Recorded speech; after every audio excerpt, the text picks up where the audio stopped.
Quindi da una parte abbiamo la sicurezza riferita ad una comunità, riferita ad una collettività, e poi abbiamo dall'altra parte la sicurezza invece riferita all'individuo. E anche qui, se tensione c'era tra percezione e realtà, anche qui noi abbiamo una tensione tra l'individuo e la collettività, cioè tra quella pretesa molte volte anche egoistica verso la sicurezza. È giusto? I bodyguard che cosa sono? È questo, cioè il farsi sicurezza da sé, garantirsi da sé la sicurezza, molte volte in tensione, in tensione rispetto alla sicurezza della collettività, la cui funzione è attribuita ai poteri pubblici.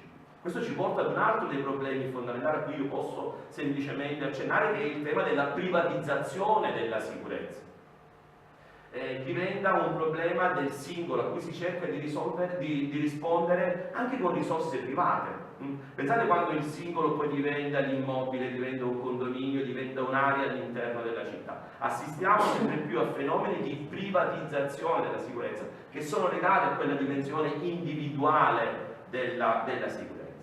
E poi l'ultima polarità che possiamo utilizzare quando trattiamo il tema della sicurezza è il rapporto tra locale e globale.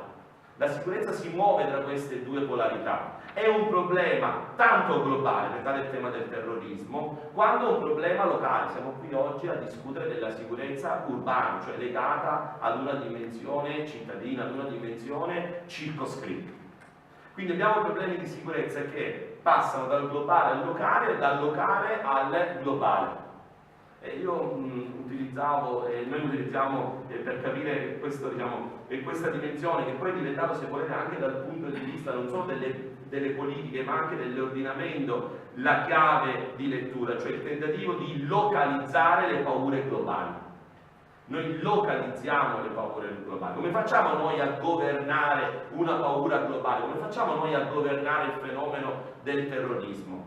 Dando delle risposte di sicurezza in termini locali. Mettiamo il New Jersey in una strada e pensiamo con ciò di contrastare il fenomeno del terrorismo. Risposta locale ad un problema globale. Okay?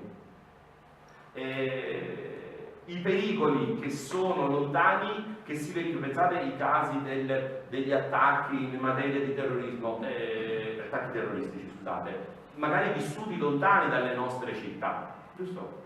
New York nel 2001, Parigi e così via. Sono lontani dalla nostra realtà, sono a migliaia di chilometri, non dovrebbero interessarci. Qual è l'effetto? Che rendono invece insicuro il nostro vivere quotidiano. Cioè, dopo le Torri Gemelle io ero sul divano e piangevo, avevo paura. Eppure era a 11.000 km da me. Noi percepiamo localmente delle paure globali, delle paure che sono lontane da noi. Parigi, gli attentati di Parigi, a Roma accendono i dispositivi delle pattuglie per dare il senso, percezione di sicurezza. Siamo sul territorio.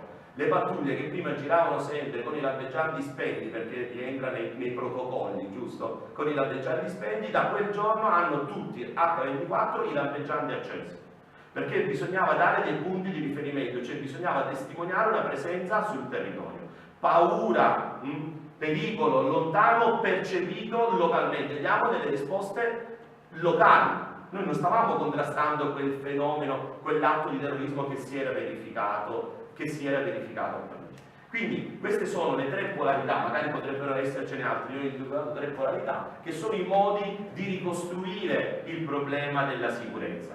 Percezione e realtà, individuo, collettività, globale, locale.